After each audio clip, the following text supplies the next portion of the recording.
¿Qué tal? Les damos la bienvenida a una nueva emisión de Punto Universitario. Mi nombre es Ángeles Lara y es un placer que nos acompañen en este espacio. El tema que destaca el día de hoy en esta emisión es el tema del agua. Como sabemos, nuestro estado es uno de los más secos del país. Es por ello que en esta ocasión les compartiremos los proyectos que se están realizando dentro de la universidad para el mejor aprovechamiento de este recurso. Y con esto les damos la bienvenida a Punto Universitario.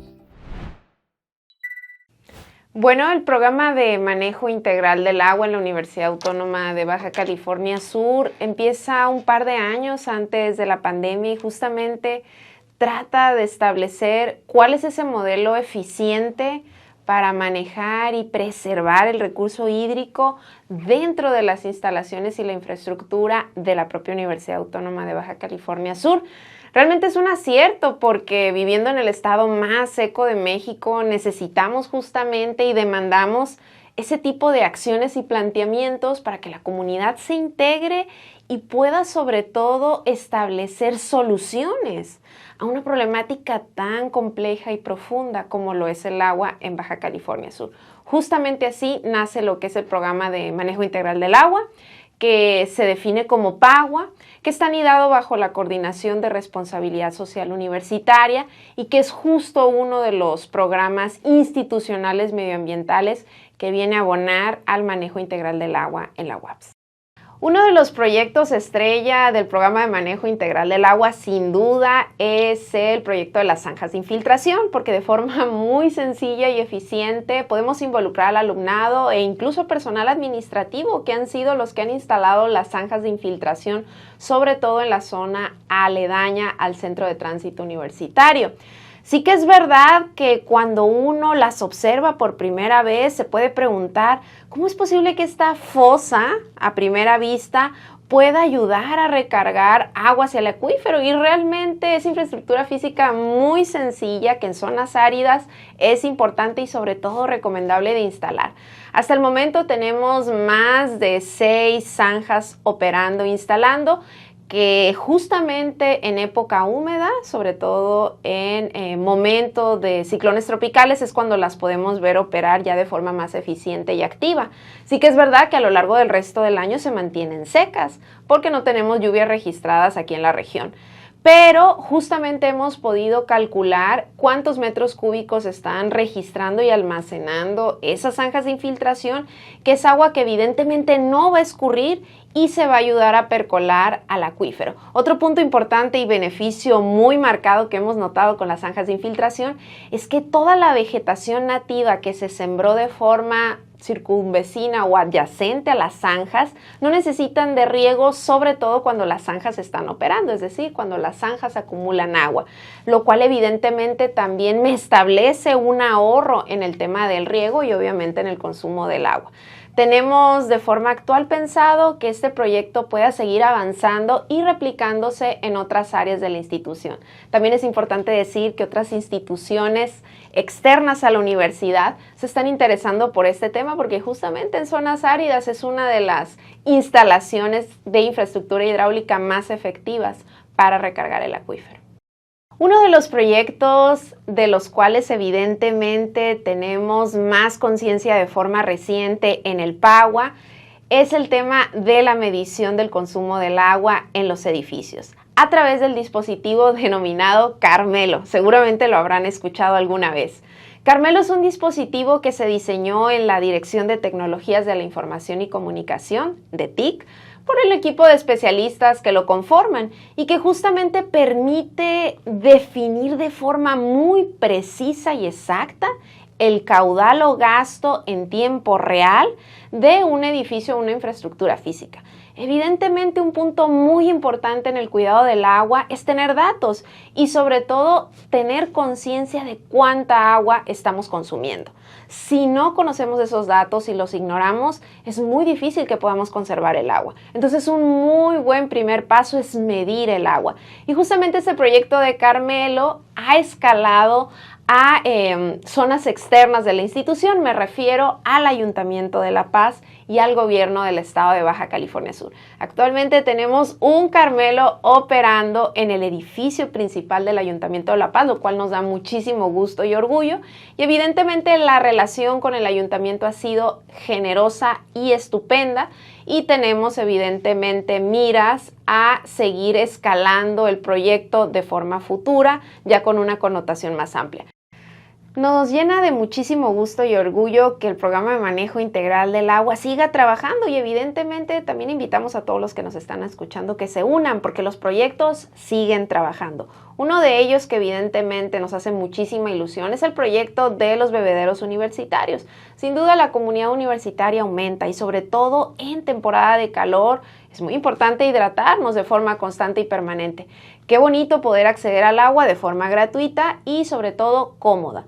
Para eso se han instalado 2 bebederos en la infraestructura universitaria, también con miras a futuro de forma ya más cercana para ampliar la cantidad de bebederos operando. Estos bebederos evidentemente pues pasan por pruebas de calidad para que el agua evidentemente pues sea de la mejor calidad posible. Sí que es verdad que es importante que la comunidad sepa dónde están ubicados. Uno de ellos está en el Centro de Tránsito Universitario y el otro está en el edificio de idiomas. Así que de forma gratuita pueden acercarse y conocerlos. Sí que es verdad que también tenemos otro proyecto que nos llena también de bastante ilusión, que es el proyecto de la planta de tratamiento de aguas residuales en la institución. Hay que decir que la planta con la que operaba de forma previa a la universidad, a partir de la incidencia del huracán Odile, quedó inoperativa. Y entonces la universidad se ha puesto manos a la obra para actualizar esa planta de tratamiento de aguas residuales y sobre todo dar un ejemplo a la comunidad de cómo se puede dar un segundo reuso al recurso hídrico. Entonces es un proyecto que nos ilusiona bastante y que evidentemente también va a involucrar al profesorado y al alumnado universitario. Esa agua procedente de la planta de tratamiento de aguas residuales está proyectada sobre todo para usarla en zonas de riego y áreas verdes de la institución. Otro proyecto también interesante que sería bonito que la comunidad universitaria lo conociera es el proyecto de los biodigestores y aprovechamiento también de aguas residuales en la posta universitaria. Allí justamente se está tratando de gestionar cuál es la forma más pertinente para darle también un segundo uso a un agua que en principio procede de una granja porcina y tiene altos contaminantes. Entonces, ¿qué se puede hacer y qué ejemplo se podría replicar incluso en granjas o en parcelas subcalifornianas allá en el campo o en las rancherías? Entonces, los trabajos que se están llevando a cabo están arrojando resultados muy interesantes de remoción de contaminantes a partir de la operatividad de un humedal y justamente la ejecución de los biodigestores. Esos son algunos de los proyectos que tenemos actualmente operando y que deseamos profundizar evidentemente y tener una observación muchísimo más firme y profunda de cuáles son los alcances e impactos en la comunidad universitaria. A continuación nos acompaña el profesor investigador del Departamento Académico de Ciencias de la Tierra, Alejandro Ramos, quien nos platica sobre sus temas de investigación relacionados con el agua. Y voy a hablar un poquito sobre una investigación actual que estamos comenzando a realizar en colaboración con la Comisión Estatal del Agua, el Centro de Investigaciones Biológicas del Noroeste y el Consejo de Cuenca. La primera investigación está relacionada con la medición de los niveles freáticos de la porción cercana a La Paz, es decir, en qué nivel, mejor dicho, está el agua en el acuífero que rodea la ciudad. Ese es un punto muy relevante porque en realidad se desconoce la dinámica hacia dónde se mueve el agua, los flujos y la profundidad a la que está el agua. Entonces, lo que estamos realizando es la instalación de sensores de nivel de agua en todos los pozos aledaños a la ciudad. Bueno, estamos comenzando, llevamos ahorita unos pocos nada más. Y es medir justamente la dinámica de del nivel freático a lo largo de un periodo, un año y medio, tal vez 2, y si se puede más tiempo.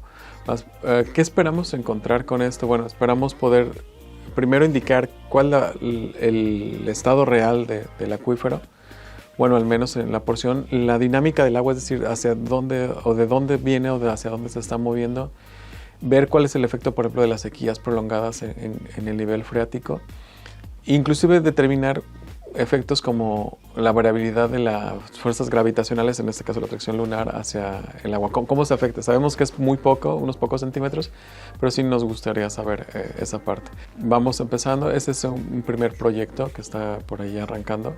Y en el segundo, bueno, actualmente estoy ya terminando un proyecto de investigación donde la idea de la investigación es justamente comparar la precipitación. Reitero, como decía, están muy dispersas las estaciones a lo largo, están en los municipios o están en zonas, por ejemplo, de importancia agrícola, ¿no?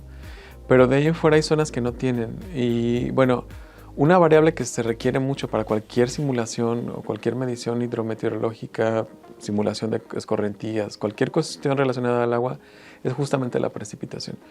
Y desde hace unos años los satélites, es un proyecto satelital que mide la precipitación. Entonces la idea es comparar qué tanto miden los satélites y compararla con la precipitación de las estaciones, aunado a que también muchas estaciones tienen huecos muy importantes. Entonces creemos que es muy relevante esa información y bueno, esa ya se está terminando. Puedo adelantar como resultado que sí son bastante fiables.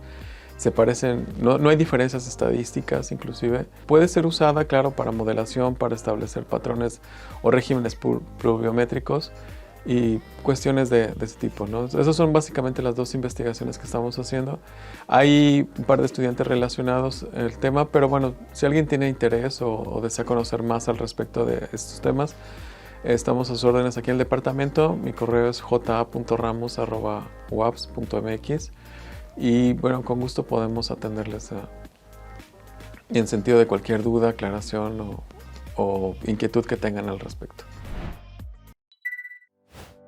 Y ahora vamos con más información en Punto Universitario. Continuamos con la entrevista a Laura Cruz. Ella es estudiante de la maestría en investigación histórico-literaria sobre su tema de Rafael Bernal.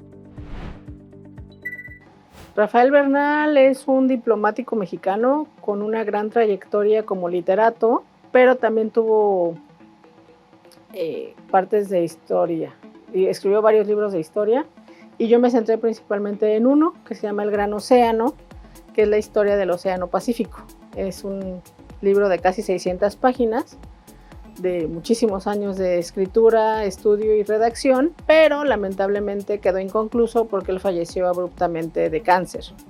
Entonces se tardaron 20 años en editarlo porque pues sus deudos no hicieron nada por ello, y cuando lo publicó el Banco de México en el marco del 500 aniversario del descubrimiento de América. Y yo descubrí a Bernal en el 2015. Bueno, descubrí porque yo ya había leído El complot mongol, pero me encontré el libro que se llama El fin de la esperanza, que editaron la Asociación Nacional de Libros en ese año y lo repartió gratuitamente. Y a partir de esa lectura de ambos libros me interesó conocer su historia y su obra. Me pareció un personaje olvidado de las letras mexicanas. Es más, habiendo tan buenos escritores el siglo pasado, él compartió compartió tiempo y espacio con los monstruos. Compartió con Octavio Paz, con Fernando del Paso, con Castellanos. Él era diplomático, era miembro del Servicio Exterior Mexicano, pero él nunca le dieron el reconocimiento que creo merece, particularmente porque él era de ideas conservadoras. Él no estaba tan de acuerdo con la revolución ni con las ideas del gobierno, entonces formaba parte del gobierno, pero al mismo tiempo era un poco crítico. Entonces sus obras sí se las publicaban, pero no le daban difusión. Y El complot mongol, que es su obra más famosa, es una obra fundamental del género negro, de la novela género negro en México. Casi le cuesta el trabajo, porque dijeron que estaba contando secretos de Estado, y él dijo, no, es una obra de ficción basada en todas mis andanzas por el mundo, pero es era parte de que siempre lo atacaron por sus convicciones políticas. Entonces, poca gente conoce que escribió casi 25 obras, aparte del complot mongol, que era historiador, que era maestro, fue guionista, escribió radio, escribió dramaturgia, escribió una de las primeras novelas de ciencia ficción en México, presentó las primeras obras de teatro en la televisión a principio, o sea, cuando apenas nació la tele, y nadie sabe de él. Es un personaje olvidado de las letras mexicanas. El Gran Océano te cuenta lo más ameno que se puede, cómo los europeos llegaron a Asia, tanto los portugueses como los españoles y luego los británicos, los franceses. Entonces, como los españoles traían esta idea de colonización y formación de un imperio amplio, su impulso nace desde que conquistan México, se lanzan a conquistar el Océano Pacífico, y es cuando llegan a Filipinas, y es cuando inician la travesía de la Nao de China, o el Galeón de Manila. Entonces, Bernal nos cuenta cómo este barco, que zarpaba nada más 2 veces al año, se convirtió en el medio de comunicación más rápido que había en ese momento, y también la forma más sencilla de que las mercancías de Asia llegaran a América y luego a Europa. Y se convirtió también en el medio para que la plata de Perú y de México se convirtiera en la moneda de cambio para toda la economía durante varios siglos. O sea, nos habla de la primera globalización. Esos barcos sirvieron para transformar el mundo, porque fue la primera vez que estaban unidos Sevilla, que era donde zarpaban los barcos para América, que llegaban a Veracruz, se movían a Acapulco, y de Acapulco para Manila. Y de ahí, entonces, esa travesía permitió que los conocimientos, las personas, la comida, fueran viajando de país en país, porque, por ejemplo, las naranjas no son de Italia, son de China. Y entonces llegaron por medio de barcos, llegaron por medio de... Varias de las frutas y comida de México son originalmente asiáticas, pero aquí se hizo la conjunción. Entonces es por eso que la comida mexicana es tan variada, tan llena de sabores, porque tiene los elementos indígenas de los pueblos originarios, tiene elementos europeos, pero al mismo tiempo también tiene los elementos asiáticos. Por eso es una de las comidas más complejas. Y eso lo explica él en su obra, que la historia no es nada más, pasó esto, sino que la historia tiene consecuencias buenas y malas, pero que esas se transforman al mundo. Y Bernal lo explica de una manera muy amena, muy agradable, no como muchos historiadores que yo conozco que son muy aburridos. Él no, él es bastante agradable. Y ahora vamos a la entrevista con Soledad Aramburo, responsable de Contraloría de la UABS, quien nos hablará del tema de transparencia y acceso a la información pública y los mecanismos para acceder a esta información. Y les vamos a platicar un poquito sobre lo que es la transparencia. En este caso, la Ley de Transparencia y Acceso a la Información Pública del Estado de Baja California Sur es aquella que tiene por objeto establecer los principios, las bases de cómo los órganos obligados a transparentar la información tenemos que generar esta información. ¿Quiénes somos los que estamos obligados? Todos los entes públicos estamos obligados a rendir cuentas y a transparentar la información de todo lo que nosotros generamos, de las obligaciones que tenemos como entes públicos, cómo es el ejercicio del gasto, cómo son las actividades que hacemos y desarrollamos en beneficio de la sociedad. ¿Por qué? ¿Por qué tenemos que dar información? Bueno, es un derecho que tenemos todos los ciudadanos y que nos respalda la Constitución Política de los Estados Unidos Mexicanos en el artículo 6, que dice que es un derecho que tenemos al acceso a la información pública y a la protección de datos personales de cada uno de nosotros. Ojo, no toda la información se puede proporcionar. Les comento, existe la información confidencial, que es toda aquella información que es concerniente a una persona, ¿sí? Es de información confidencial. Y la información reservada, pues puede ser aquella que los entes públicos consideren que si se revela en ese momento puede tener un perjuicio en contra, o puede ser una información que puede ser utilizada en contra de la ciudadanía. Entonces, tiene que tenerse mucho cuidado en la información cuando se pida qué tipo de información necesitas. Entonces, tenemos la obligación como sujetos obligados de proteger los datos personales en cualquier momento. En este caso, la universidad cuenta con una unidad de transparencia y acceso a la información pública. Todos los entes públicos tienen estas unidades de transparencia. ¿Qué hacemos en la unidad de transparencia? Bueno, si te interesa algún tema en especial que genere cada ente público, puedes tener acceso a esa unidad de transparencia y a su vez la unidad te va a orientar la forma, el mecanismo en el que tú puedes tener acceso a esa información.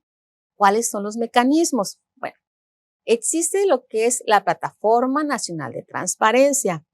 Es una plataforma digital en la que tú entras al sitio, pones en el Google Plataforma Nacional de Transparencia y te va a dar acceso para que tú generes una solicitud de información.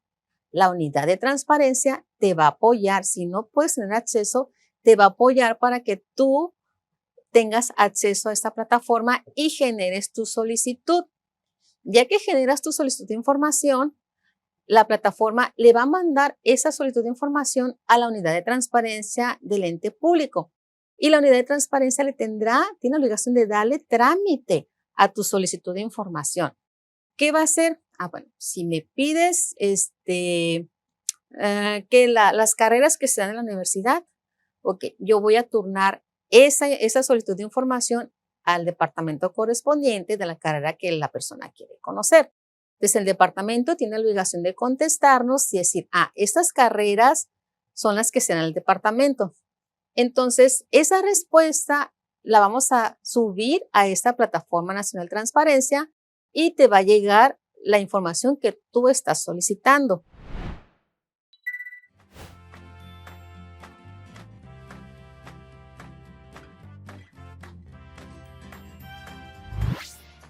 Procuro no desperdiciar más agua de la que es necesaria. Intento, si está goteando algo, el agua del aire o algo, pongo una cubeta. Intento que no se desperdicie. Para cuidar el agua trato de, por ejemplo, al momento de bañarme, pues reducir el uso de agua cerrando llave en caso de no ser necesaria y pues reportando fugas que haya por mi colonia. Bueno, yo en mi caso intento no tener la llave abierta mucho tiempo. Sobre todo cuando me baño, primero me mojo, me enjabono toda y ya luego me enjuago. También los platos, las ollas que se tienen que lavar, lo enjabono todo y de una sola tanda, gastando la menor cantidad de agua posible, la enjuago. Pues yo para cuidar el agua, pues trato de reciclarla lo más posible que pueda. Pues al igual cuando me voy a bañar, pues trato de reutilizar esa agua, pues ya sea para regar las plantas o para echarla al baño. Yo cuando me baño apago el agua cada que me voy a enjabonar o poner shampoo y la prendo solo para enjuagarme. Yo antes de que salga el agua caliente pongo una cubeta para recolectar el agua y después regar mis plantas. Para cuidar el agua, pues hacemos actividades en nuestra propia casa como cuidar que no haya fugas, cerrar las llaves cuando nos estemos lavando las manos, no dejar la llave abierta, igual cuando nos bañamos, pues no dejar tirarse el agua tanto tiempo. Pues de igual manera reportar si hay alguna fuga en la colonia, cerrar las llaves, cuando estemos lavando trastes, procurar pues llenar un balde con agua para de ahí enjuagar los trastes y no tirar tanta agua de la llave. A la hora de bañarme trato de utilizar el menos agua posible. Esto lo hago cuando me lavo el cabello, trato de cerrar la llave, cuando me enjuago. Procuro no utilizar demasiado las mangueras y usar un poco más las cubetas y tampoco dejar corriendo las llaves. Y así llegamos al final de esta emisión de Punto Universitario. Mi nombre es Juan Quintana, nos vemos la próxima semana.